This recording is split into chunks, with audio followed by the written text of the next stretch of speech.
साथ मैं हूं धीरज। मैं आपको बताऊंगा बिहार के प्रतिष्ठित अखबार सलमान ने किस खबर को प्रमुखता दी है। आइए नजर डालते हैं आज की खबरों की ओर। राजगीर, वैशाली, बोधगया एक दूसरे से होंगे लिंक। नीतीश, बोधगया बनेगा उत्कृष्ट पर्यटन स्थल। तिथि निर्धारण के बाद होगा स्थल भ्रमण। बोधगया को उत्कृष्ट पर्यटन स्थल के रूप में विकसित किया जाएगा। केंद्र सरकार ने देश में 16 स्थलों को आइकॉनिक टूरिस्ट डेस्टिनेशन के रूप में विकसित करने का फैसला किया है। इसमें बोधगया भी शामिल है। मुख्यमंत्री नीतीश कुमार ने कहा कि बोधगया को एक बेहतरीन पर्यटन स्थल में विकसित करने के साथ ही इसे राजगीर और वैशाली से लिंक करने की भी दिशा में भी कार्य किया जा रहा है। बोधगया को प्रदर्शित करने में महाबोधि मंदिर के बुद्ध की मूर्ति अथवा बोधि वृक्ष से बेहतर कुछ भी नहीं हो सकता है।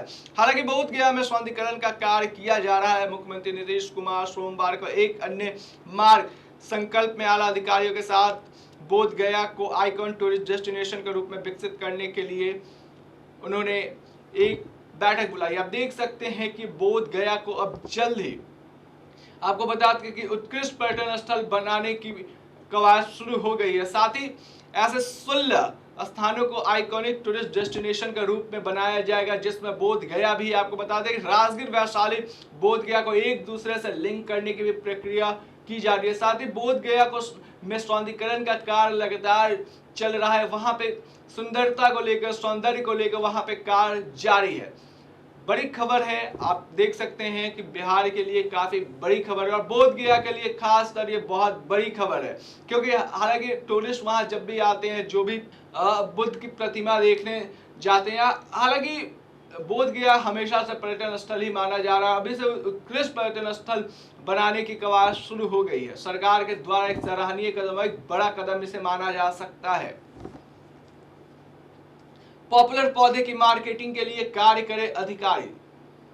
मुख्यमंत्री नीतीश कुमार ने पॉपुलर पौधे की मार्केटिंग की आवश्यकता जताते हुए इस पर पहल करने का निर्देश अधिकारियों को दिया। उन्होंने कहा कि कृषि वानिक उत्पादनों की मार्केटिंग की दिशा में भी कार्य होना चाहिए। इसके नीति तैयार करने और क्रियान्वयन करने की में मदद मिलेगी। कहा कि हर तरफ से पौधे जल जीवन हरियाली अभियान का हिस्सा होगा। आप देख सकते हैं नीतीश कुमार पर्यावरण को लेकर हमेशा से आवाज उठाते रहे। उनका साफ कहना है कि अगर हमारा पर्यावरण सुरक्षित नहीं होगा तो हमारे आने वाले भविष्य के लिए खतरा है। और आप देख सकते हैं उन्होंने साफ तौर पे निर्देश दिया कि पॉपुलर पौधे की मार्केटिंग जल्दी करे अधिकारी। साफ तौर पे सरकार के द्वारा काफी बड़ा कदम है और काफी सराहनीय कदम है, क्योंकि और उन्होंने साफ तौर पे कहा है कि जब तक पौधे नहीं लगाए जाएंगे हमारा पर्यावरण सुरक्षित नहीं होगा। इसको लेकर वो तमाम पॉपुलर पौधों को मार्केटिंग करने के लिए वो अधिकारियों को निर्देश देते दिखाई दे रहे हैं।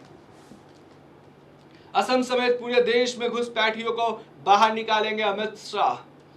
केंद्रीय गृह मंत्री अमित शाह ने कहा कि केंद्र सरकार केवल असम को घुसपैठियों से मुक्त नहीं कराना चाहती है, बल्कि इस समस्या से पूरे देश को निजात दिलाना चाहती है। असम के 2 दिन के दौरे पर आए श्री शाह ने सोमवार को दूसरे दिन पूर्वोत्तर विकास परिषद को संबोधित करते हुए कहा कि पूर्वोत्तर क्षेत्र में राज्यों ने राष्ट्रीय नागरिक रजिस्टर NRC पर चिंता व्यक्त की है।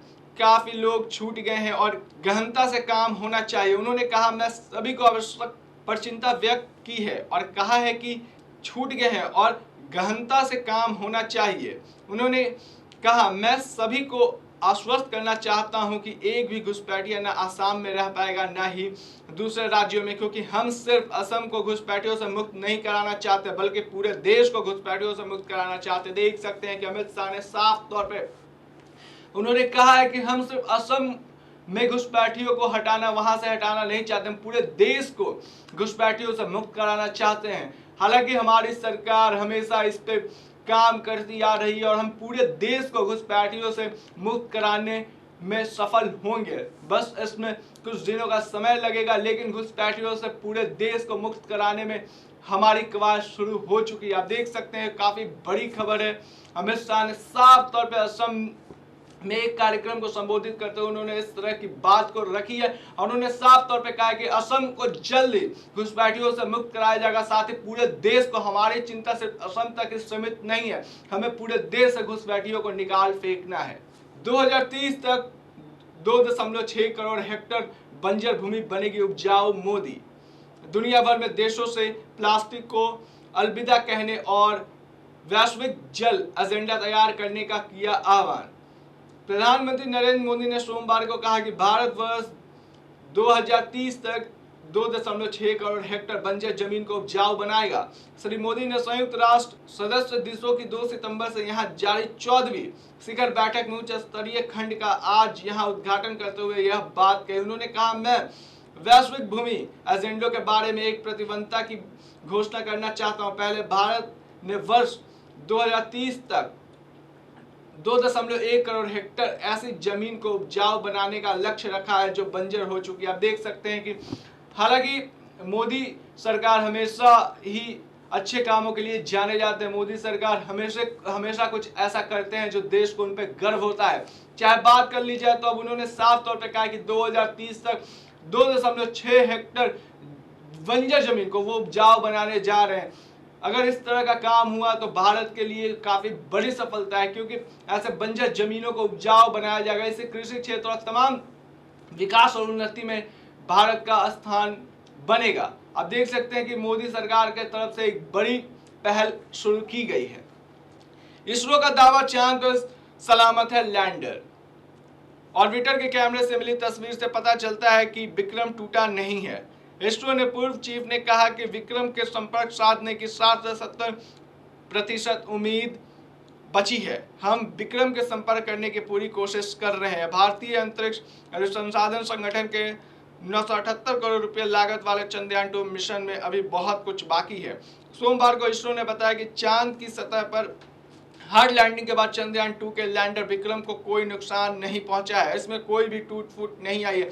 आप देख सकते हैं कि इसरो के तरफ से जो जानकारी आई है वो काफी बड़ी जानकारी, क्योंकि देश दुनिया की नजरें चंद्रयान-2 पे टिकी हुई। और हालांकि आपको बता दें कि अब उन्होंने साफ तौर पे दावा किया है कि चांद पर सलामत है लैंडर।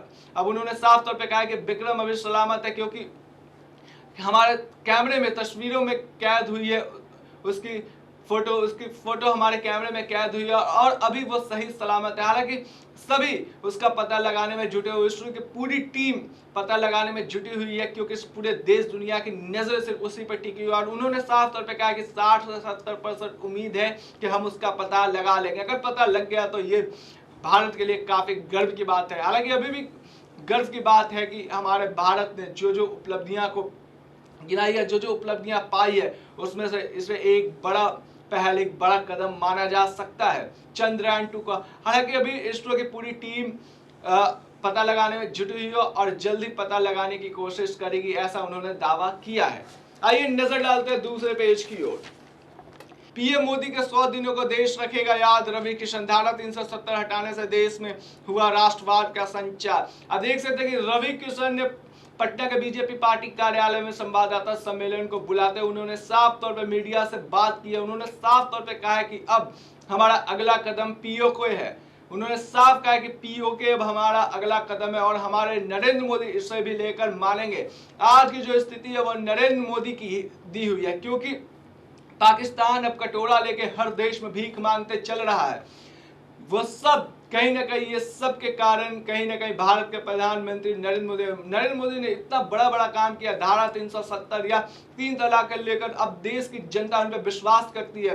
देश की जनता का विश्वास दिन पे दिन नरेंद्र मोदी को लेकर बढ़ते ही चला जा रहा है। और अब नरेंद्र मोदी ने साफ तौर पे कहा है कि अब अगला कदम हम लोग का पाकिस्तान से अगर किसी भी मसले पे बात होगी तो वो है पीओके। साफ तौर पर रवि किशन ने संवाददाता सम्मेलन में साफ तौर पर यह बात को रखी है और उन्होंने मोदी सरकार की उपलब्धियां भी गिनाने का उन्होंने काम किया है। उन्होंने साफ तौर पे कहा है कि मोदी सरकार में जितने भी कार्य हो रहे हैं वो काफी भारत के लिए उन्नति और तरक्की का काम करते दिखाई दे रहे हैं। मोदी सरकार हमेशा आम लोगों की, देशवासियों की हर वो समस्या, हर वो आवाज को सुनते हैं और आज उसी का फलस्वरूप है कि देश की जनता उन्हें हर चुनाव में जिताते नजर आ रही है। आपको बता दें कि रवि किशन गोरखपुर के सांसद भी हैं और फिल्म अभिनेता भी हैं। राजधानी में फिर एक बड़ा आपराधिक मामला सामने आया है। हत्या के बाद शवों को जमीन में गाड़े आक्रोशितों ने काटा बवाल। राजधानी में फिर एक बड़ा आपराधिक मामला सामने आया है। अपराधियों ने डबल मर्डर कर पुलिस की नींद उड़ा दी है। जमीन में गाड़े दोनों शव को पुलिस ने बरामद कर लिया है। शव की पहचान खाजेकला थाना क्षेत्र के लाला टोली इलाके में रहने वाले एक ही परिवार के विनय राय एवं वकील राय के रूप में हुई है। आप देख सकते हैं कि अपराध का कहर दिन पे दिन बिहार में बढ़ता ही चला जा रहा है। या बात कर लीजिए राजधानी पटना में अपराध का ग्राफ दिन पे दिन बढ़ते ही चला जा रहा है। अपराधियों का मनोबल इतना बढ़ गया कि वो अपने घटना को अंजाम देने में बिल्कुल भी सोचते नहीं, बेफिक्र होकर अपने घटना को अंजाम देते दिखाई दे रहे हैं। इसके लिए पुलिस के द्वारा तमाम तरह के बैठकों का आयोजन किया जा रहा है। डीजीपी खुद जाकर निरीक्षण करते दिखाई दे रहे हैं, लेकिन जमीनी स्तर पे अपराधियों के अंदर बिहार प्रशासन, बिहार पुलिस का खौफ खत्म होते दिखाई दे रहा है। और आप देख सकते हैं कि हत्या के बाद शवों को जमीन में गाड़ रहे हैं। और हालांकि अभी पता लगा लिया गया है कि उस मृतक की पहचान हो चुकी है। ये दोनों एक ही परिवार के सदस्य थे और इन्हें अपराधियों ने पहले मारा, फिर इनके शव को जमीन में गाड़ा है। आप देख सकते हैं काफी बड़ी खबर है। और जिस तरह से बिहार में ग्राफ बढ़ते चला जा रहा है क्राइम का, वो काफी असंतोषजनक दृश्य है, क्योंकि अब अपराधी अपने घटना को बेफिक्र होकर अंजाम देते दिखाई दे रहे हैं। नीतीश कुमार इसको लेकर समीक्षा बैठक भी कर रहे, विधि व्यवस्था को लेकर समीक्षा बैठक भी कर रहे, लेकिन जो बातें सामने आनी चाहिए, अपराधियों के अंदर वो डर नहीं बन पा रहा। हालांकि ये कहना गलत नहीं होगा कि प्रशासन, बिहार पुलिस उन अपराधियों को तो पकड़ ले रही है, लेकिन बात यहाँ यह सवाल खड़ा होता है कि आखिर अपराधी के अंदर वो डर, बिहार पुलिस को लेकर वो डर क्यों नहीं बन पा रहा। अभी के लिए फिलहाल इतना ही। आप बने रहे सनमार्ग लाइव के साथ। अगर आपको हमारा कार्यक्रम पसंद आया तो आप हमारे चैनल को लाइक करें, सब्सक्राइब करें, बेल आइकन को जरूर से जरूर दबाएं, ताकि हर वो नोटिफिकेशन आप तक सबसे पहले पहुंच पाए। नमस्कार।